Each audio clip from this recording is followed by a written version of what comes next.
This video is sponsored by none other than Lead Heroes, you guys. Lead Heroes has got you covered when it comes to telemarketed leads and virtual staffing. On the lead side, whether it be Medicare supplement leads, final expense leads, turning 65 leads, they just got something for everybody. They can also actually have you plug in with one of their virtual staff members on the staffing side to where you can pay by the hour for one of their trained and very well vetted staff members to help you out in your business in a virtual assistant format. Just because you watch this video, they're going to give you 10% off any order you make on their website. Link to the site can be found down in the description, so go ahead and check them out. Welcome, everybody. Thank you for taking some time out of your day to kind of come and join with us, kind of hear some stuff and some ideas and some tricks of the trade that we got here for you today. I think there's some great material we're going to be sharing. I'm really excited. I've been looking forward to it all day. Just really, really excited to spend some time with you guys, but also spend some time with Josh, kind of get to bounce some ideas of, back and forth from the two of us together. Like, Josh, you're 25, right? Yes, sir. So I'm 29 still for another 3 months. So really, I think it's kind of fun when because there's not a lot of people in our age group, right? And under the under 30 category that really know a tremendous amount about selling and the art of conversation and persuasion. And I'm just really kind of navigating the sales. So I love these kind of conversations. I'm really looking forward to it. And I say we just jump right in. Yeah, me too. I think anyone that's late, they're just going to have to suffer. Let's dive in, if that's okay with you guys. All right. So, Christian, I'll kick it off. So, you guys, today we're talking about sales. We're talking about sales calls. And specifically for me, I like phone sales. And everyone has a different style. But I think for our focus today, Christian, is it okay if we kind of talk a lot about the phone sales side of things? I would love nothing more. Phone sales is a passion of mine. Awesome. I think in person you can shoot from the hip a little more and still be good. So on the phone, one thing that comes to mind, one of the biggest tips is I call it the pre-call attitude. So you want to write that down, pre-call attitude. It's really before the call even starts. What are you thinking? What are you believing about what's going to happen in the next 30 minutes to 1 hour? And this happens for a lot of things in life.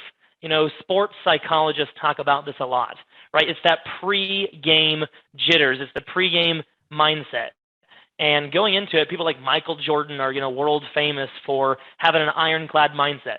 They know that when they go into the ball game and they're down by 1 point, it's game 7 of the finals, and there's, 10 seconds on the clock. Who's the guy in the huddle that says, hey, give me the ball, right? Give me the ball. I'm going to shoot it and I'm going to score this. It's going to go in because it always does, right? So for me, a big thing in sales is that pre-call attitude. What are you thinking? How are you positioned? What's your physiology? Are you actually sitting up straight, ready to crush this? Or are you kind of like clicking through Facebook, And it really does make a huge difference over the course of your day on what you think is going to happen next. Again, one last thing, I'll shift it over to you, Christian, but you don't want to even just be positive of your outcome. You want to be absolutely certain of your outcome. And to me, there's a huge difference. One is, oh, yay, I hope it goes well. And when you get knocked down, you're just on that emotional roller coaster. Certainty is this deal is going to close. I'm going to help this person. Why? Because I always do. And whatever they say doesn't matter. Whatever they say really doesn't matter. It's exactly what I want them to say. Actually, write that down in quotations. Whatever they say is exactly what I want them to say. If you go in with that attitude, then your overwhelming positivity and confidence of what you're selling is going to overcome that. Not in some bulldozer way, but it's just like, hey, they want to give me an objection, which we call resistance, and that's fine. I'm here to help them understand, the question. So I hear you saying this. Do I have that right? And they respond, and all of a sudden you found the objection, and you can now solve it. So anyway, to me, number one, pre-call attitude is extremely important. I love that. One thing that I wanted to talk with you guys about today, and I think we're just kind of, what me and Josh kind of have in mind for you guys is, we're going to kind of bounce back and forth ideas about this to kind of help you guys master sales over the phone. So it's kind of to put it in perspective for me. I talk to agents every single week that have a conversation with me, and they'll say, Christian, I'm much better in person than I am over the phone. And I say, well, you've already convinced yourself of that. So you're right, right? No matter what I say, you've already made that decision. And I can speak from experience with this because when I was an agent, my first 5 years out into the field, I did nothing but face-to-face. And not only face-to-face, but I would drive to people's homes. Now, it wasn't until year 6 that I started making the transition from in-person out in the field sales to doing things over the phone to cut my windshield time, to increase efficiency, and to get more sales as a result of that. And what I found was if you're used to in-person sales, one thing that you have to really master and really kind of understand is that there's a ton of communication that you lose over the phone opposed to being face-to-face and in person, right? So of course you have the eye contact, right? Looking eye to eye in somebody when you're in person. You have your amazing, beautiful, shining smile, right? You have your body language. You have your awesome hand gestures. You have all this stuff that you lose when you're on the phone. So you have to make up for that communication that you've lost. And part of how you're going to make up for that communication is you have to emphasize other forms of communication that you're having access to on the phone. So I'm a big fan of using your tones and your pitches to your advantage when you're on the phone. So an example to this is you need to make sure that when you're talking to somebody on the phone, that you use your enthusiastic tone when it's needed. And you need to make sure that you're using your excited and engaged tone over the phone because it comes through, right? If I'm talking to you on the phone and I have this big smile on my face, it comes through.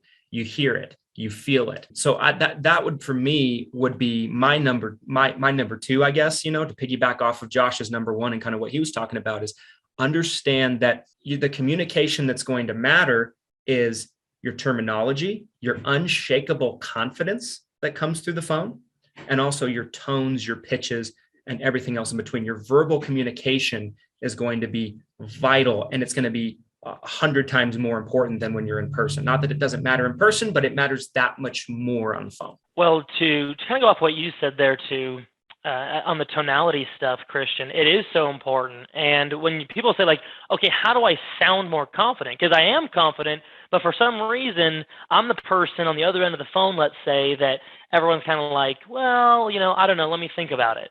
That's, to me, a confidence problem. And it doesn't mean that you weren't pushy enough necessarily. It just means that your tonality is off. Right? People, if you want to really train your tonality, right? I like to give action items. And so back to, Christian's point about the tonality, it's huge.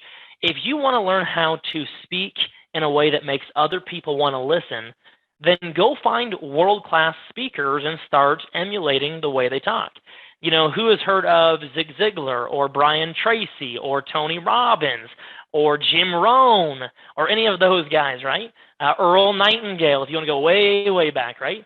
These guys are orators. Like, they actually have a dynamic speaking style, and it really does make a difference. It really does create a sense of, hey, I want to listen to this person. I want to listen to this gal. I want to listen to this guy. And I want to take the actions that they're telling me to take. So tonality is huge. Another one that I'd like to add is I have in my brain a concept, I just call it one door at a time. And to me, the entire phone sales process, back to the point Christian made about being a little bit more tricky sometimes than in person, meaning you just got to get things right. You got to line things up in a way that's systematic, that brings the person to a close. And so for me, I imagine, and some of you that know me have heard this before, but I imagine a hallway. And I'm at the beginning of the call, I'm at this end, and the other end of the hallway is the deal is closed. And every single item that we talk about, let's say it's a Medicare, sales call, right? And we're talking about Part A and Part B. I will not move on. That's door number 1. I will not move on to door number 2, to the next topic, until that person understands Part A and B, and they don't have any questions about it. So I always give them the option, after I explain anything, I give them the option, hey, John, does that make sense to you? And I highly recommend using that particular phrase. It doesn't come across as condescending. It doesn't come across as like, hey, is that, do you understand this? That's not a good way to say that. That's not a good way. I like, hey, does this make sense? I think that's good. Or, hey, you following me? Is that making sense to you? That's a good way to say it. It's all about the tonality.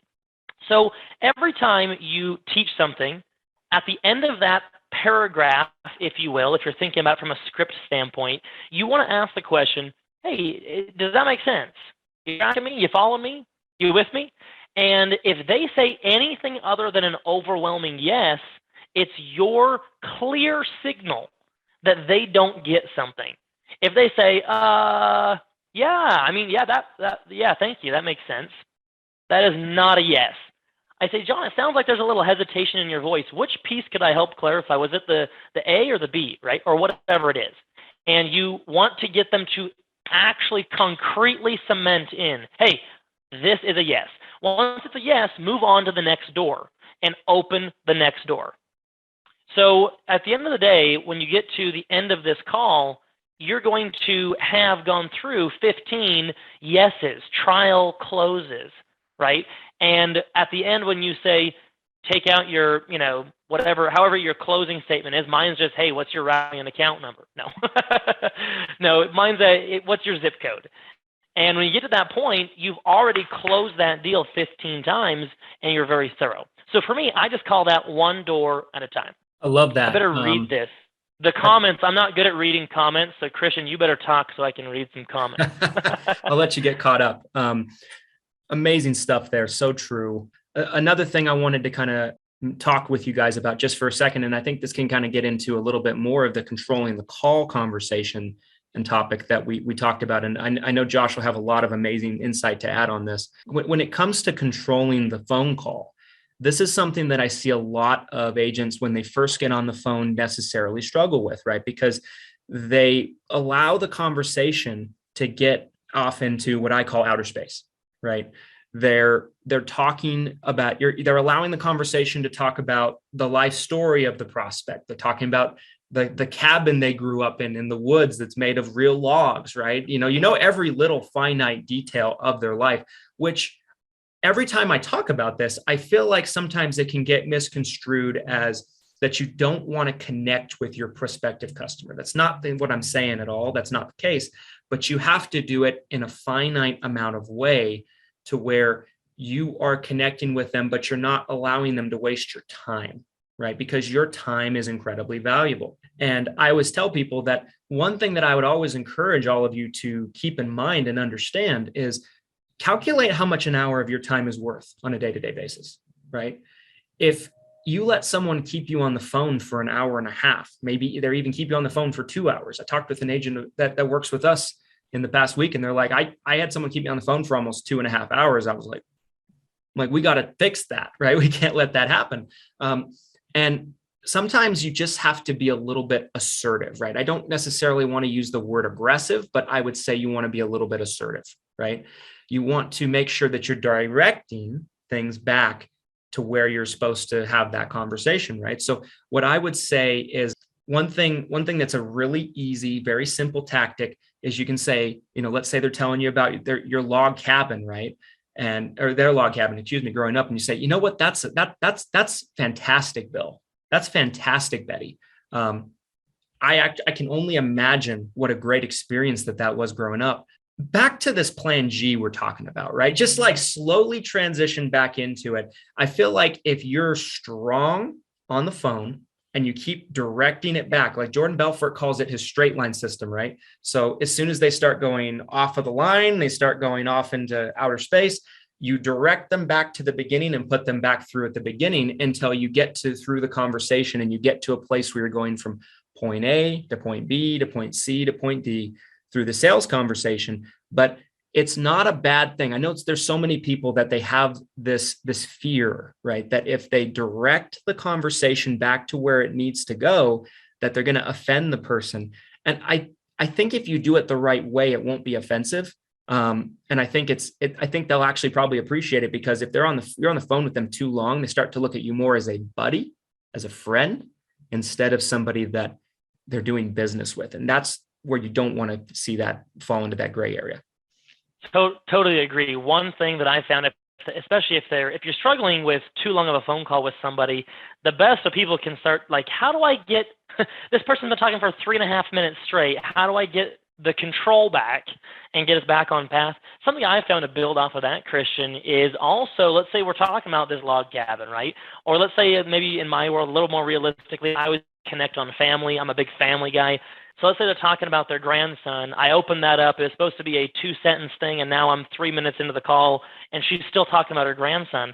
I might say, you know what, isn't it? She just said something. I say, it's amazing. Like, I have the same thing going on at home. I have a 4-year-old, and I interject a 15 or 20-second story that's on point, and notice what I'm about to do.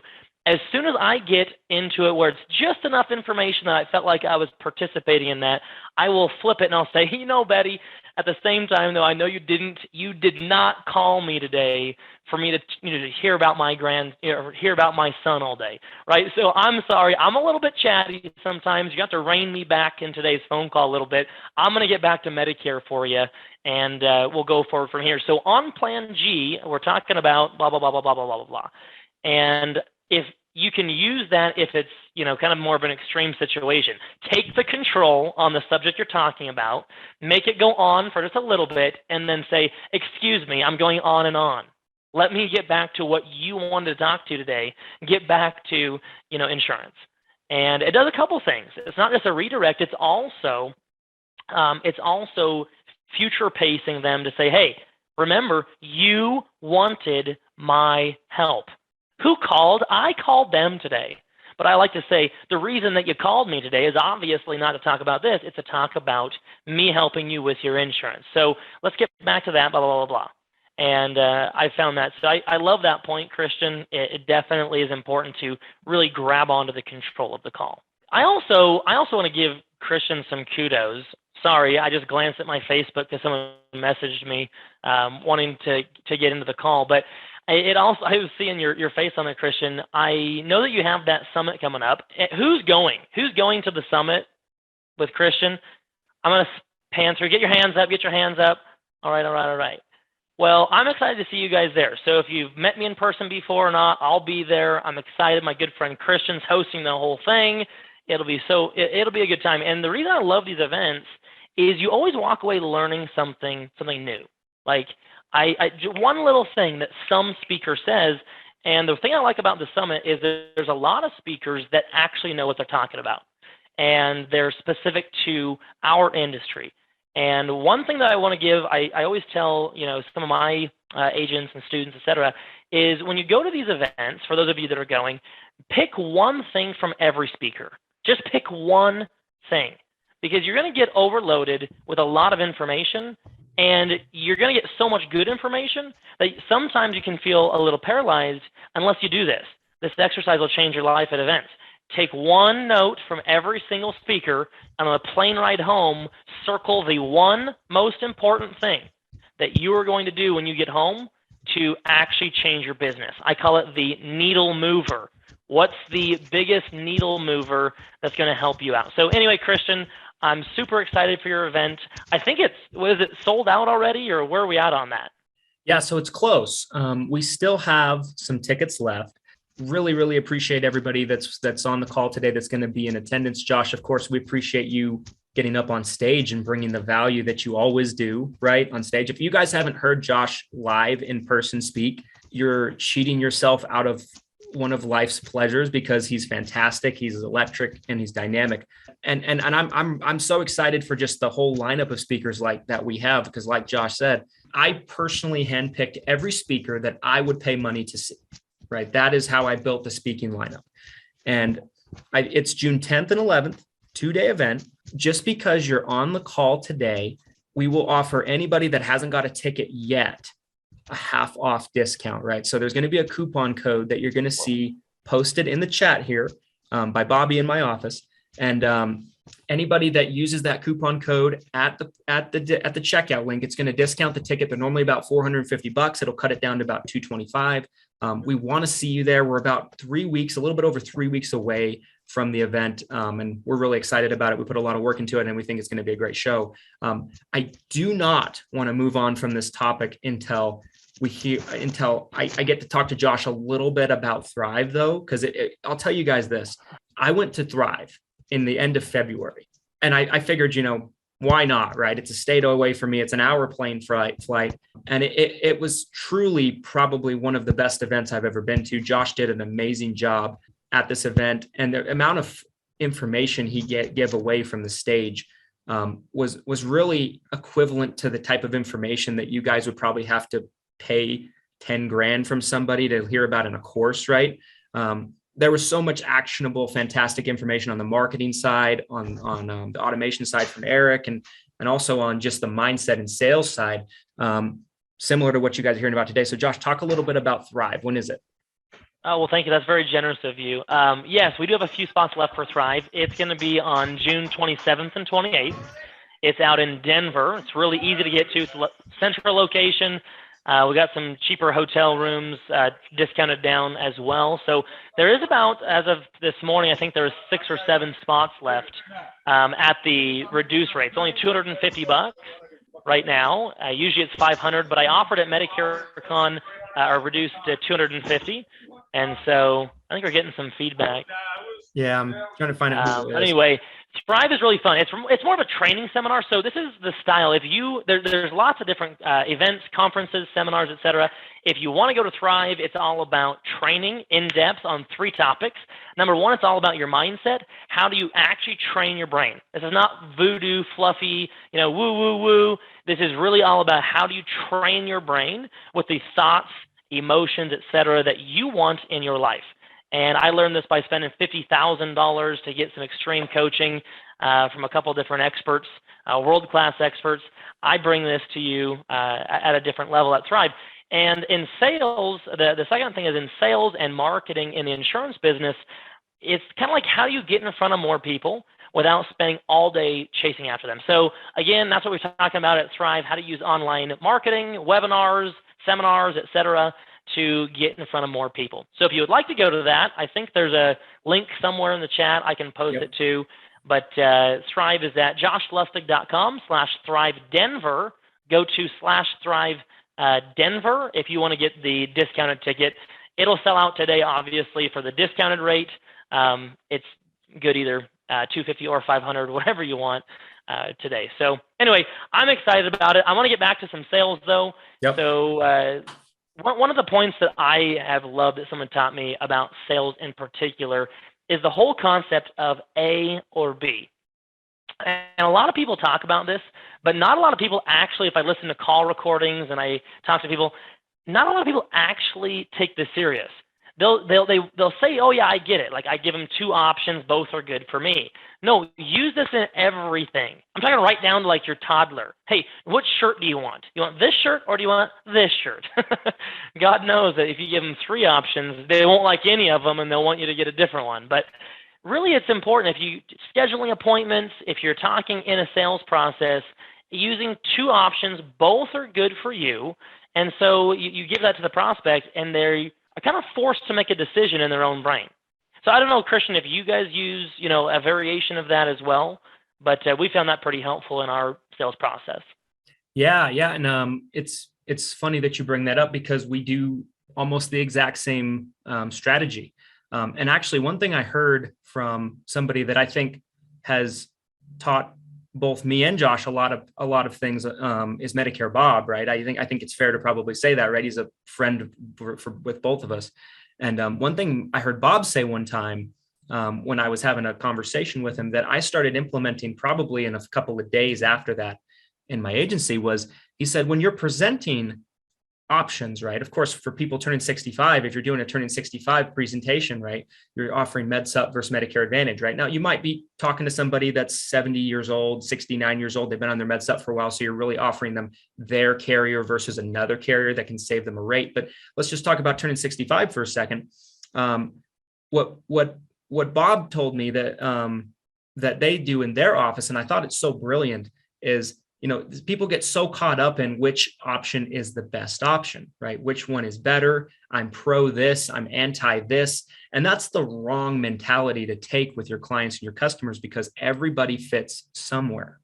That is what I've learned over the years. Everybody fits somewhere. Every plan has a specific person out there that they're a tailor-made fit for them, right?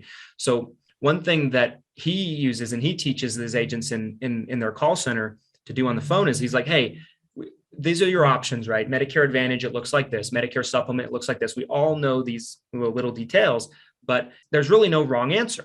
It's good and better. And that was so insightful to me. And that was such a great way of explaining it to me, which I completely agree. Like I could probably pick the worst Medicare Advantage plan here in our market here, and they probably beat my health insurance that I pay a fortune for, right? So I think that's a great way to kind of frame it on the call. But it's good to put it in a situation to where like, hey, listen, you're not going to make a wrong decision here, right? There's pros and cons no matter which way you go, because I think sometimes when you're giving people choices, they're so scared of making the wrong choice. I think that softens that a bit.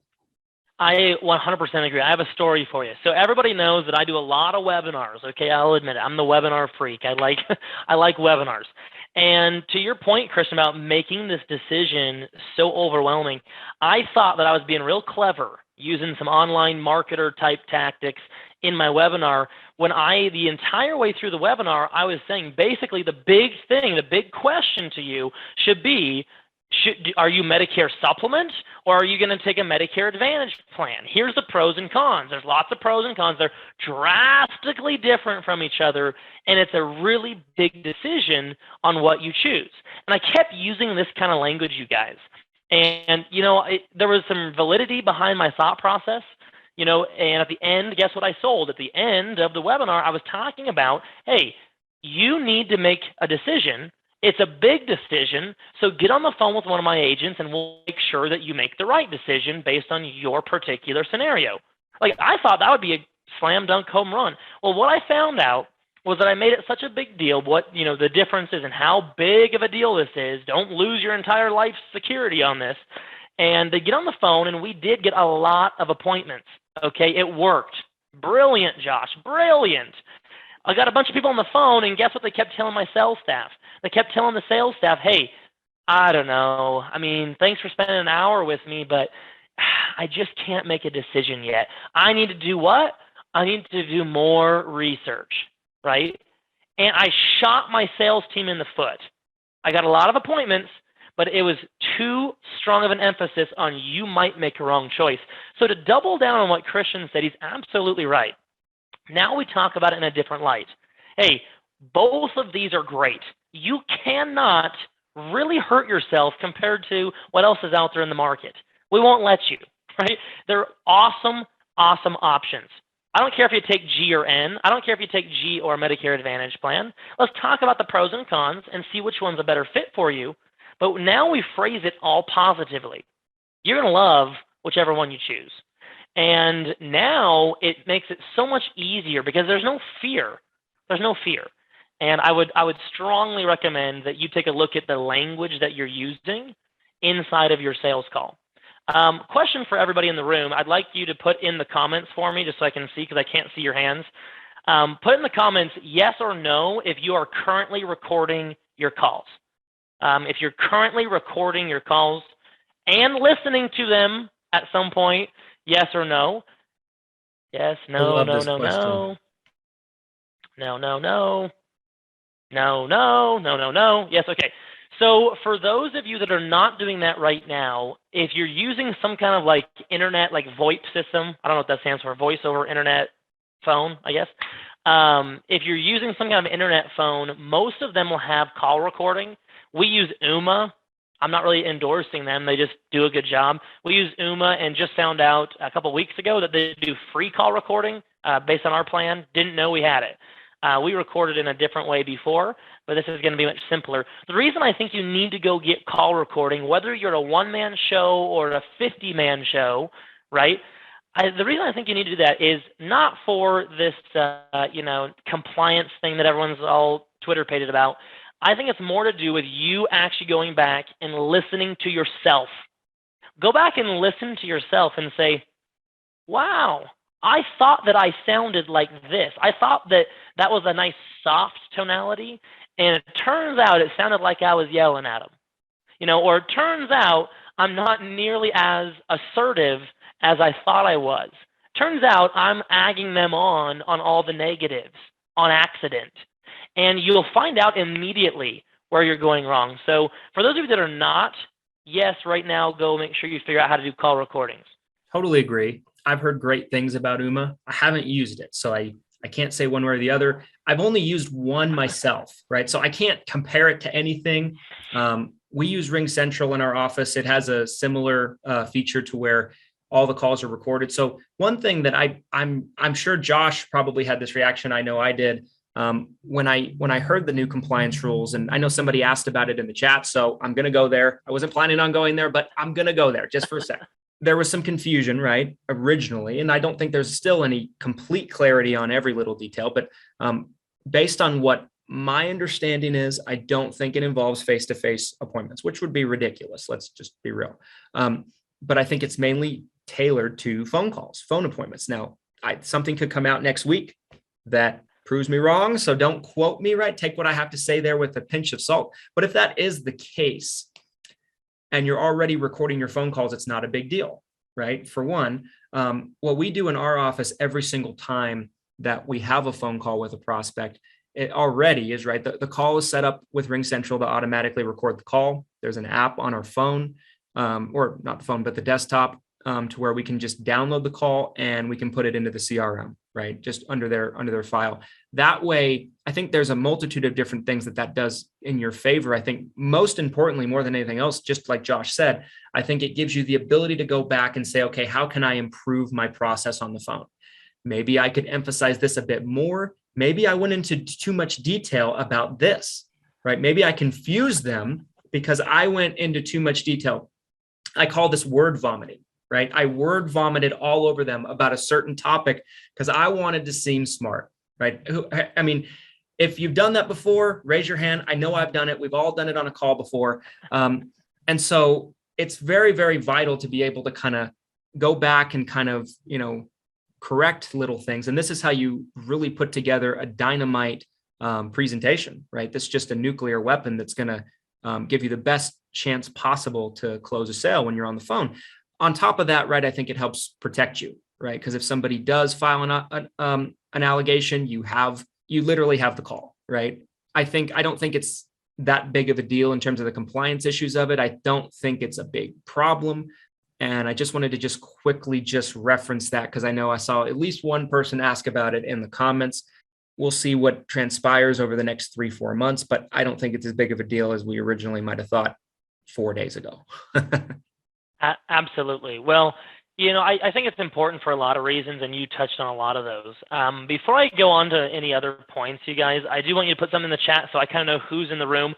Would you put on there if you are put own pen, if you're writing on your own pen right now, put training team if you've got team members and the reason you're on today's call is more about, your entire team. So like for me, I'd probably put training team myself, but a lot of people are probably on their own pen. So put that down so I can understand kind of where we're at in today's group.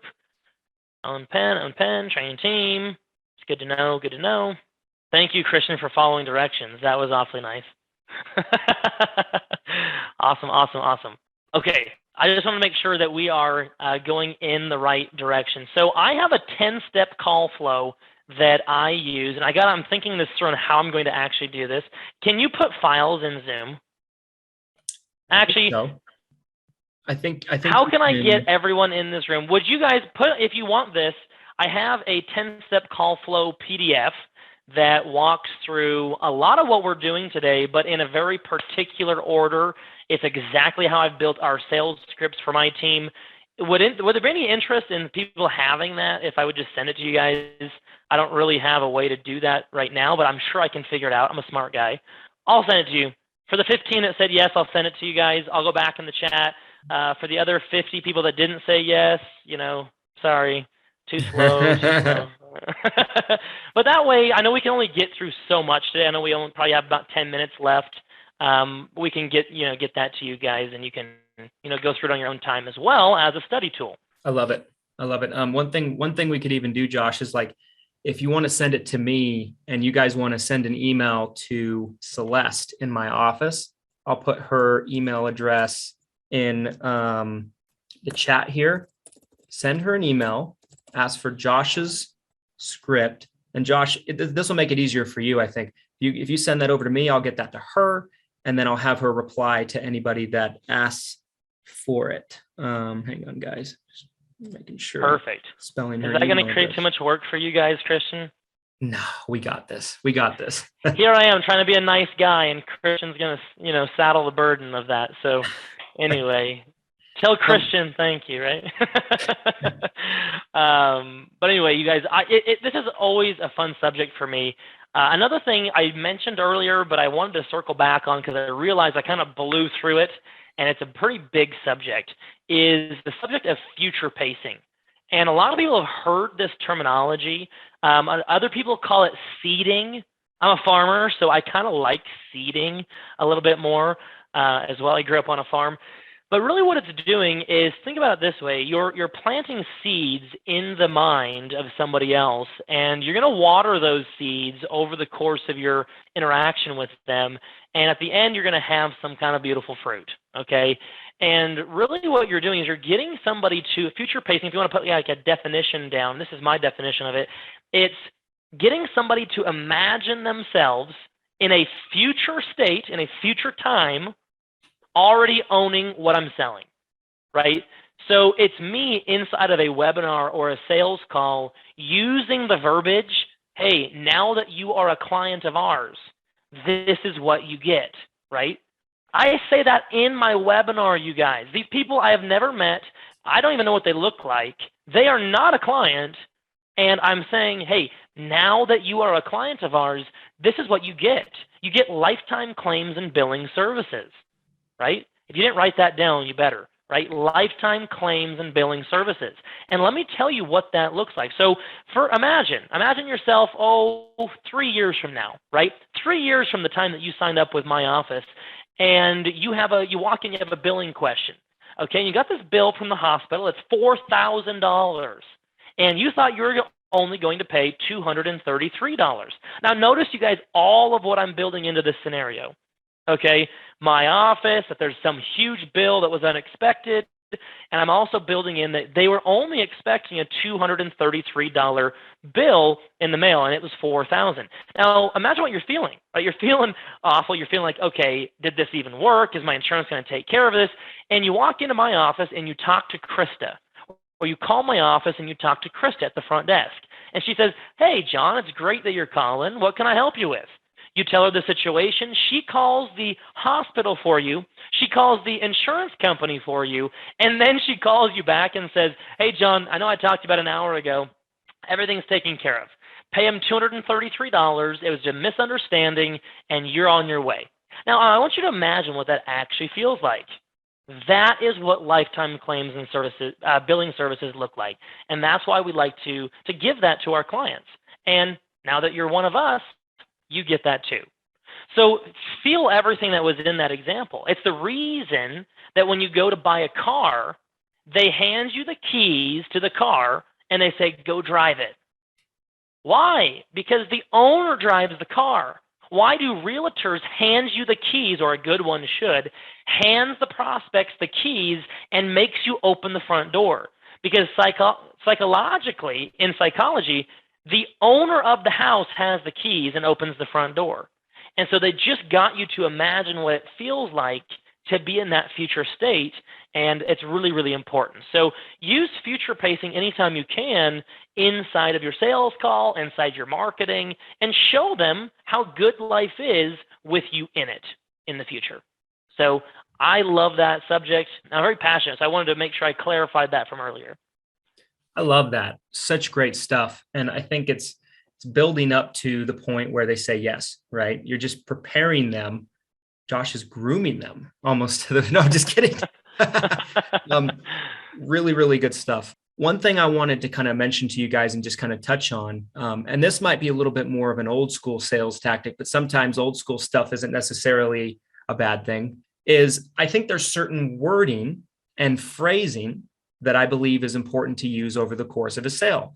And this is actually a fresh thing in my mind. So I'm using my wife as an example for this, right? So my wife has had her insurance license since 2016. She's never done anything with it. My wife got tired of being stay-at-home wife, right? So she wanted to do something. I'm like, well, you have your license. Do you want to come work in the office? And she did. She I thought she would kind of be, maybe a good fit for, this role, that role, working with agents, doing events, things like that in our office. She wanted to sell. She had her heart set on selling. So I'm like, okay. And she's doing very, very good. She wrote 3 Medicare Advantage plans in the last week. She's really, really starting to kind of catch her stride a little bit. She's starting getting a little bit of a groove after kind of just going through some things. And I was listening to some of her calls this week, going back to the recording of the calls. And I find that probably she's not the only person that might use some phrasing and terminology that I suggested. Maybe we change it from this word to this. So one thing is when you're getting to the point of actually closing the sale, it's often for people to say, I need you to sign this. I learned this one from Tom Hopkins, the great Tom Hopkins. Instead of saying sign here, maybe say, can I get your autograph here? Because it's just a much lighter way of asking for, their signature, right? One thing I used to joke with people when I met with them in person, right, doesn't work as good. When someone comes into the office in person and we do a face-to-face, it works maybe a little bit better than over the phone. But I would say, can I get your autograph here? That way, when you're famous, I can say I got your autograph before anybody. And I probably have used that line 5,000 times. And I can't remember one situation where I didn't get a laugh or a chuckle or a smile or something. Not that I think you're going to lose a bunch of deals by using the word sign here because you're that far into the sale. But that being said, people don't like to sign things. People have been taught from the time that they were young that you don't want to sign anything, don't agree to anything, and the word signature or sign can be looked at as almost like a bad word. Another thing that I noticed that I suggested to her that maybe we rephrase is instead of using the word, she was using the word sell in the call a lot. Like she's like, we sell this, we sell that. I love being a salesperson. I'm sure all of you love being a salesperson. You should love being a salesperson. But the word sell in your presentation is almost like saying a curse word, in my opinion. Because I think people have just been programmed to think that salespeople and sales is a bad word, right? So instead of saying, I sell this or I sell that, maybe say, we offer this, right? We offer this product. We offer this. We offer that. There's just little phrasing in terms of what you can actually say and how you explain things that make a vital difference. We had this conversation 2 weeks ago. She made those couple of little bit changes. And I don't think that's everything that had to do with why she was able to write some business this past week, but it might have something to do with it. I've seen it be a big difference. Yeah, it's huge. I love that, Christian, because like offer versus sell, that's a huge one. And I am a huge fan of learning the language. But anyway, I didn't mean to interrupt you, but I just wanted to agree with you strongly. Yeah. I mean, and there's just a bunch of little things like that, guys, but just think about how you're wording things to people is what I would close that point with. Is if you were sitting through a presentation and let's say you're buying a car or you're buying this, you're buying that, how would that come across to you in your brain? Just psychologically, without you having to think too much about it, how would it automatically hit with you? And if maybe it's not so good, maybe there's another word you can use for that. Absolutely. People don't like committal words. Okay. They don't. So you might want to write that down somewhere. Eliminate the committal words out of your vocab when it comes to your sales process. Because like Christian's saying, if I say, hey, I'm going to sell you this. Now, I'm not saying that you can't ever say that. I'm just saying, you don't want to take a bunch of those words and put them together. Like, so after we sign you up today, after you enroll today, after you buy today, after I sell this to you today, all that stuff is future pacing the wrong emotion. Because we are programmed, to Christian's point, we're hardwired to avoid this big financial commitment. If we have any fear about this at all, we will run away from that verbiage. We'll be like, well, no, I didn't say that I wanted it yet. So we want to get them right to the very end when they have every single one of those doors they said yes to. Yes, yes, yes, yes, yes, yes, yes. At the very end, after all of that, of course they want to enroll. And you say, okay, perfect. I have the application open. Why is an application better than saying, hey, let's sign you up now? I have the application open. What was your zip code? Because an application doesn't feel nearly as committal as saying, hey, let's fill the contract out, right? It's a huge, is there really any difference in reality? No, it's a contract basically. But at the end of the day, one gets results and one doesn't. So I love that. I was going to go over some other, like, I have 6 situations, all that stuff, but it's all in the slide deck. So for those of you that emailed Celeste, you'll get that. So we can, trim some time today. I'm excited for those of you that are coming to Thrive. This is exactly the kind of stuff that we like to train on, very in depth. So I'll see a bunch of you there. And for those of you that have your camera on, thank you. Thank you a lot. I want us to do something special for you guys and gals. I say you guys. I'm from the Northwest, so don't take offense to that. I'm taking screenshots right now. Hold on. Christian, you start talking while I'm taking screenshots of these beautiful faces.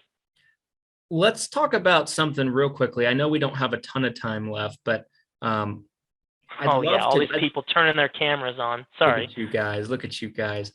I'd love to spend just a tiny bit of time talking about marketing, you guys. We've talked a lot about the sales process, the sales call, closing a sale, controlling a sales call, but we haven't talked a whole lot about marketing. Now, granted, we didn't advertise that, but I believe in over delivering, right? So let's talk a little bit about marketing. And this is something that, I think, Josh, we had a very short conversation about on the cocktail party, and I believe it to be true. I don't believe that a multitude of agents struggle doing a good presentation when they get in front of somebody. I think it's the process of getting in front of somebody that they struggle with the most. I think that I could think of 5 or 6 agents off the top of my head that I know very well that probably give a better presentation than me, but they have a very hard time getting in front of people or finding people to get in front of. And that's what I define marketing as, right? It's essentially getting yourself in front of people by any means necessary. There's a lot of different kinds of marketing. I would tell you guys this, that just a few tips, right? And just quick tips. And I know Josh probably, has a million things he could say on this that will be helpful, but I'll be quick. When it comes to marketing, you would not believe how many times I'll see somebody try something that's brand new. And if they do not get results within the first 3 or 4 days, that it's 9/11, right? It's the Titanic. I am a big believer in giving your marketing time, right? And seeing kind of how it develops. So you have a good sample size to look at. So let's say you're running a different kind of Facebook ad, right? Let's say you work with Josh and he teaches you how to do webinars, right? And you're 2 days in, you're 3 days in, and you haven't had any appointments scheduled or whatever the case might be. And you're just like, oh, this is a nightmare, right? You're spending, I don't know what you're spending on your ad spend, $50, $60, $70 a day. You're like, oh my gosh, I spent $125, spent $150. Ridiculous, guys. I am a big believer that with Facebook ads, this is my own personal philosophy. I've known people that maybe do it a little bit longer, maybe people do it a little bit shorter. It's just what works for me. I will typically put up a Facebook ad if it's something new, and I'll run it for at least 30 days before I change anything or before I stop it. One thing we did with our billboards is we committed to a year in the market because I wanted to let them be seen for a year in the marketplace. So I think different kinds of advertising, that it might be a little bit of a different time limit. And I don't think there's any necessarily right or wrong answer, but I think with your marketing, understand that you guys should give it some time if you're trying something new, because you need a big sample size to be able to kind of make adjustments and test things. Yeah, I totally agree on that. A lot of people will jump into the marketing, conversation, and it's like you said, I spent $100. Well, you got to remember, think about this for a second. Just the law of numbers and averages. Okay, if you think you're going to get a $15 to $30 lead, right? Then 3 people is all you're talking about. For a $100 ad spend, you're thinking there's 3 people. So remember that if you got $50 into this thing and you have no leads, what if the next 4 people that saw it just by fluke went and registered or went and signed up for your advertising, right? So if you don't give a large enough sample size, what are you really expecting? And I got to remind myself of that all the time, right? And, if you spent $40,000, well, okay, all of a sudden, yeah, we have to have some numbers. We have to have some, that's a pretty big sample. I say until anything in your marketing, until it's gone through 100 people. So for example, don't change your webinar until 100 people go through it, because you don't even know. You don't even know if it worked or if it didn't. So don't change it until you have 100 leads that went through that. The only exception to that is if you don't get any leads and you're, a couple, $300, $400, $500 into it on any of these internet marketing things, then you start to think, okay, why is there nobody signing up? This is a big enough test pool that we should have had at least 20 people by now, right? So, be smart about it. But if it's, let me categorize this for everyone watching, because I just confused maybe a few people. 2 categories: long-term branding and immediate type leads. Long-term branding versus immediate type leads. Christian said that he's going to go for a year on his billboard, and he's going to do that whether he gets 0 calls or whether he gets 1,000 calls. The reason I know that is, number one, he just said it. Number two, I'm the same way. I just did TV that way. So we're doing TV where we're going to tweak some things and hopefully get better results than the last month and things like that. But at the end of the day, I'm committed to the strategy for a year because it's branding. It's in the branding category. And we'll reevaluate after that. I can't turn it off after 3 days. On the Facebook ad side, though, I'm not going to go a year without changing it if it's not working. That's a little bit more immediate. I'm going to use a budget test. So for me, everyone has a different method, but for me, I don't really touch it until I spend $300. And to some people, that's a lot of money. To some people, that's 0 money. But I don't touch a campaign until it's $300 in spend, at least over 3 or 4 days. And I start to look at the pattern. I say, hey, are we getting more leads? Are we getting no leads? Where are we at? And does this make sense to change something or let it ride? And but yes, by far a huge problem a lot of people make, a mistake, is spending $30 and getting a little bit upset about that. So true. And I wanted to speak to Josh's point too. I've seen people that do the other extreme of that, right? They'll try something for 6 months, get like no results, and they're just like, there's someone whispering in their ear. There's a marketing person that sold them some kind of package, and they're like, just give it a little bit more time, it'll work. No, it won't. No, it won't. Yeah. So there's certainly the other extreme to that. Well, so I guess one thing that somebody asked me the other day, where would you start, right? Or would you start on getting some online, some marketing? For me, I would start if you're not, really, really cash rich, right? If you're a little on the cash poor side right now, I would start investing on the immediate lead side first, so you get some traction, right? What you need right now is to talk to more people. Christian said it best a few minutes ago, saying, look, how many people are you talking to, right? Good marketing beats good sales all day. It does. And I hate to say that because I used to have the opposite opinion. I used to say sales is way more important than marketing. I don't agree. I think in today's world, if you can get in front of enough people, even if you're a mediocre salesperson, if you have 40 appointments a week, you're going to sell more as a mediocre salesperson if you have 40 appointments a week than the next guy who's a superstar sales stud that talks to 3 people a week. You just are. And so the question that you should be asking yourself is exactly how many people can I talk to in a week, and how can I get there? How can I get to that maximum number of conversations in a week? And it might take a lot of research on your part, learning the marketing side. It costs me a lot of money to learn this stuff, and that's what I like to teach, it turns out. But I know, Christian, you've invested heavily in your education on this subject as well. Yeah, absolutely. Now, for clarification standpoint, guys, I haven't spent $100,000 on my education like Josh has, but I probably spent $100,000 in testing things, right? Like you're trying different campaigns, trying different kinds of ads, tweaking this, tweaking that. I've certainly bought into a lot of courses, private coachings, things like that. I think that all this stuff is so valuable, right, in your education. I'm such a big believer in it.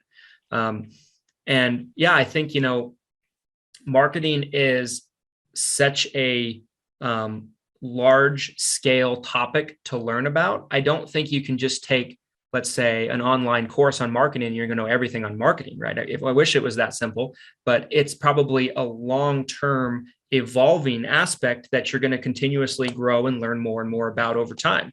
Obviously, people change, society changes, trends change, and you have to keep up with that as a marketer, right? So it's just an ever evolving thing. And that's actually the beauty, right, of marketing. I mean, if it was easy, everyone would do it, right? And yeah, I think that's such a vital thing. I would agree with Josh also, by the way, about like, where would you get started? I think, buying leads at cost is a great place to start, just so you're getting in front of people, having those conversations. Maybe, you make some sales, you have some upfront money that you can kind of invest back into your business. Maybe you can experiment running some of your own advertisements, try this, try that. Of course, it probably helps to have a good example to go off of. And that's where a course is great, or a training of some kind. But over time, you're just going to be able to tinker with things. Okay, this worked well for me. This worked well in my market. This worked well for someone in Texas. I did almost the same ad. Didn't run so well in my area. Maybe it's just a demographic thing. I don't know. There's so many different little factors, but I think that's so spot on, guys. I mean, just having people to talk to is so valuable. I know agents that make 500 grand a year, 600 grand a year. And all they do is they just buy leads, right? They don't do any marketing themselves. So you can certainly excel and do really well that way. I think it just gets to a point though, where it's very hard to scale it, right? Because you don't control the advertising, and trends change, right? Like, look at direct mail in the last 2 years, right? For doing direct mail drops. To your point, I know a lot of really successful people when it comes to, writing on their own pen, making a few $100,000 a year, that don't do any of their own marketing, and they buy leads and do that. But very, very few people, I personally can't name anybody, but I'm sure they exist. I personally don't know anybody that's a, 900, $1 million plus earner that doesn't understand how to do their own marketing. I just haven't met that person. To at least to some extent, they have the skill of marketing. And I know we're approaching an hour here, you guys, and I just had a thought while Christian was talking, and I'm probably going to overcommit Christian, but would it be helpful? I know we kind of changed gears a little bit to marketing. Tell me who you are, if you actually want to learn about marketing, if that's something that you are currently wanting to learn more about. If Christian and I somehow pulled off another one of these trainings at some point in the future here, would you want to come to something about marketing? Would that be helpful to anybody? Talking about webinars, seminars, direct mail strategies, TV, Facebook marketing, billboards? I don't know anything about billboards. I need to listen to Christian on that. Maybe there's a way that I can convince Christian to do another one of these with us. Twist the arm, guys. I'm reading. Okay, I think we have enough interest. I'll do one for sure. Christian, if you would like to join me, I can't commit Christian because he gives away so much, information for free, but I'm inviting all of you to one of those in the next week or two. We'll do something. Let's do it, guys. Let's make it happen. Awesome. Well, did you have anything else that you wanted to cover today, Christian?